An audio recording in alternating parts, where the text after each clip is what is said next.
बिस्मिल्लाहिर्रहमानिर्रहीम। Student, physics के लिए ये मेरा 7वां प्रैक्टिकल है और ये जितने भी प्रैक्टिकल मैं करवा रहा हूँ इस वक्त जो इंक्लूडिंग शॉर्ट कोर्सेज के अंदर इंक्लूडेड है उनकी तरफ मैंने ध्यान दिया है।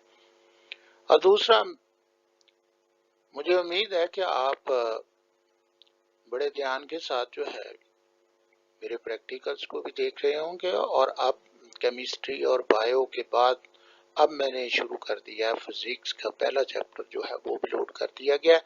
तो उस तमाम लेक्चर जो है वो सुनिए और इंशाल्लाह आपको फायदा होगा, ये आपके लिए ही है।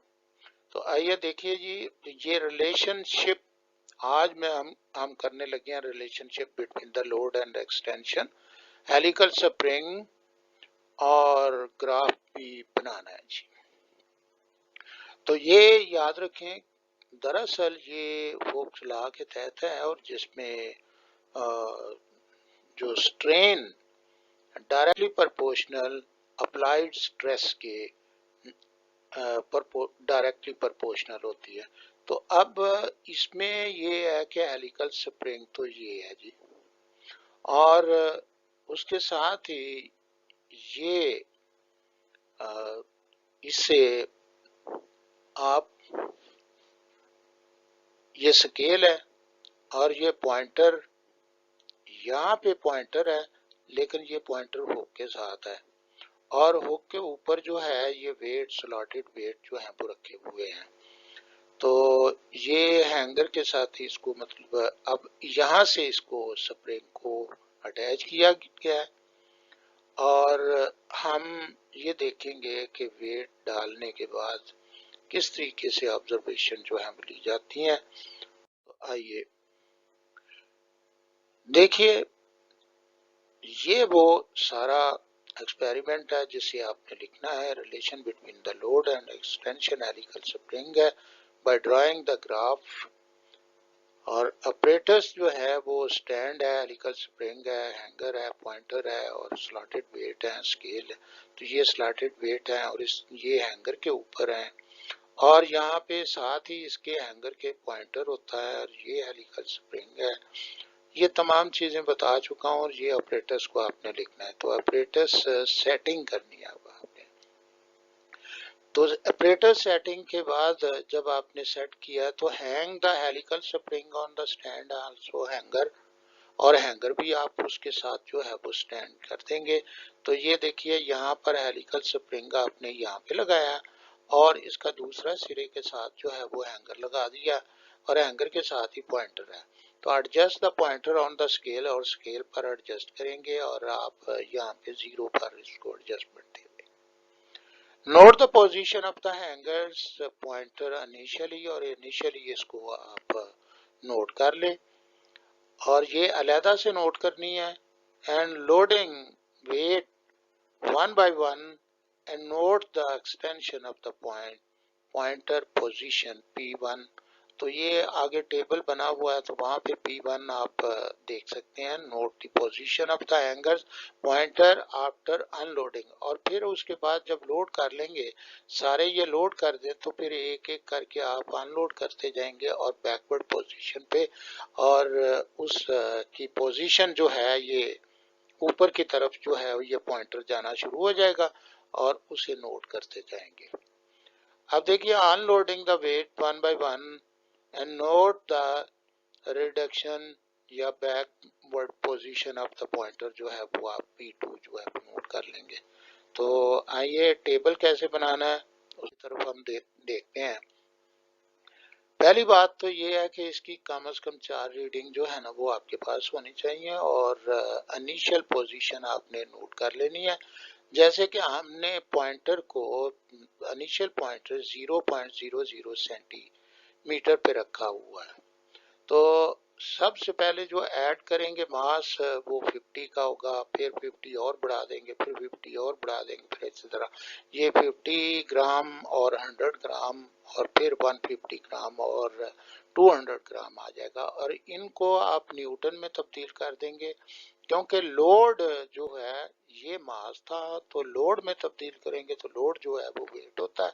वजन होता है और ये फोर्स है। तो फोर्स जो है ये 50 ग्राम जो है ये 0.5, और ये मैं पहले भी आपको बता चुका हूँ कि ग्रामों को आप 1000 से डिवाइड करते हैं, लेकिन उसके साथ ही वो केजी तो बन जाते हैं, लेकिन जी की कीमत जो है ग्रेविटेशनल एक्सेलरेशन 10 से उसको मल्टीप्लाई करते हैं। तो यूं हमारे पास एक इमेज आ जाता है कि जो ग्राम दिए गए हों अगर आप इसे 100 पे डिवाइड कर दें तो आपके पास न्यूटन आ जाएंगे। तो ये 0.5 न्यूटन है, तो 100 ग्राम जो है 1 न्यूटन हो गया, और 150 ग्राम जो है 1.5 न्यूटन हो गया, और 200 जो है ये 2 न्यूटन हो गया। तो इस तरह ये लोड हमने नोट कर लिया कि ये इस तरह पोजीशन होगी, और वन बाय वन जो है वो आप लोड करते जाएंगे। तो पहली पोजीशन पे जब आपने इनिशियल पोजीशन जो है वो 0 थी और 50 ग्राम का वेट आपने 0.5 न्यूटन जो है वो फोर्स अप्लाई की है, तो ये लोडिंग की सूरत में P1 की ये 3 आ गई। जब आपने 0.5 ग्राम और जो है वो लोड कर दिया तो इस तरह ये 1 न्यूटन हो गया। 0.5 न्यूटन आपने मजीद जो है वो लोड किया तो 1 न्यूटन हो गया, और इसके बाद आपने पॉइंटर की पोजीशन P1 जो ली वो 6 सेंटीमीटर थी, और 1.5 पे जब आपने एक और 0.5 न्यूटन का वेट जो है वो डाला तो ये 9 आ गई, और इसी तरह ये 2 न्यूटन पर 12। अब आपने बैकवर्ड जाना है तो यहाँ पे 12 तो वही पोजीशन होगी, सेम आपने लिख दिया, लेकिन आप 50 ग्राम यहाँ से उतार लेंगे और 150 ग्राम पे ये दोबारा नोट करेंगे तो ये 9 आ गई। फिर उसके बाद आप एक और वेट जो है वो उतार लेंगे तो 100 हो जाएगा, तो 100 पे जो है दोबारा ये 6 हो जाएगा। अब बैक आपने जाना है, और इसी तरह आप जब 50 ग्राम और तो ये 50 रह जाएगा, तो वहां पे 3 है। तो यहाँ आपने ये पोजीशन जो है वो देख ली है कि P1 और P2 जो है पोजीशन, अब इन दोनों को आप जमा करेंगे और 2 पे डिवाइड करने का मतलब एवरेज लाना है। तो एवरेज जो है वो सेम आ जाएगी, 3 सेंटीमीटर होगा, 6 सेंटीमीटर, 9 और 12 सेंटीमीटर। और इस तरह आपके जो एक आपकी रीडिंग ये होंगी और दूसरी रीडिंग जो है वो आपकी ये फोर्स की न्यूटन की हो जाएंगी। तो प्लॉटिंग द ग्राफ, तो यहाँ पे आप लिखते हैं लोड और ये 0.5 न्यूटन और 1 न्यूटन, 1.5 न्यूटन और 2 न्यूटन, एंड एक्सटेंशन जो है वो 3 सेंटीमीटर और 8 सेंटीमीटर, 9 और 12 सेंटीमीटर है। तो हुक्स लॉ जो है वो ये कहता है कि F is directly proportional, applied force या stress is directly proportional to the extension of इन ये जो उसमें लंबाई में इजाफा है वो उसमें। तो अब ये F is equal to K X होगा, तो K is equal to F over X जो है ये हमारा फार्मूला बन जाता है। K जो है स्प्रिंग कांस्टेंट कहलाता है, और ये स्प्रिंग कांस्टेंट उस स्प्रिंग की स्टिफनेस होती है।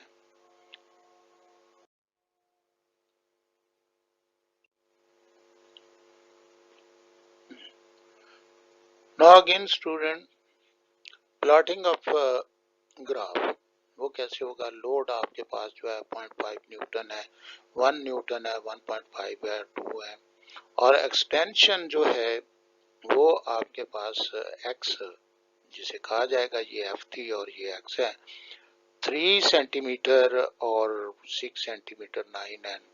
ये आपके पास डाटा जो है वो आ गया है। ग्राफ के बाद ग्राफ बनाने के लिए ये डाटा इस्तेमाल किया जाए, तो इसमें सबसे पहली बात तो ये होती है कि ग्राफ बनाने के लिए हम पहले सिलेक्शन करते हैं, और इसके लिए सबसे पहले जो है ना, दरअसल ये एक स्लोप बनता है, और स्लोप जो होता है वो tan थीटा के बराबर है। तो थीटा एंगल इज दिस, ये एंगल थीटा है आपका, और इस थीटा के सामने जो है ये आप देख रहे हैं ये परपेंडिकुलर है। और ये बेस है, यानी ये परपेंडिकुलर डिवाइडेड बाय बेस जो है ये tan थीटा के बराबर होता है।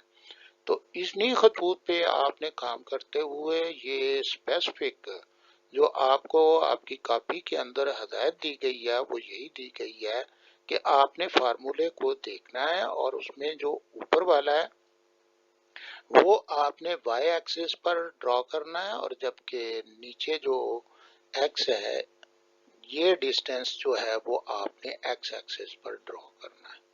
तो y ओवर x जो है ये दरअसल tan थीटा है जो स्लोप आपको दे रहा है। तो इस लिहाज से कैलकुलेशन में आप देखेंगे कि किस तरीके से आप देखिए जो इसके एक्स एक्सिस पर हम लेते हैं तो यहाँ पे एक स्केल बनाएंगे। वो स्केल किस तरीके से बनाई है, 10 स्मॉल डिवीजन, और देखिए ये ग्राफ था और ये यहाँ से लेकर यहाँ तक ये 10 स्मॉल डिवीजन है और ये स्मॉल डिवीजन जो है वो 2 सेंटीमीटर के बराबर ली गई है। और ये 0 से लेकर ये 2 है, ये 4 है, ये 6 है, ये 8 है और ये 10 और ये 12, और इस तरीके से हमने इसे ये लिख लिया है।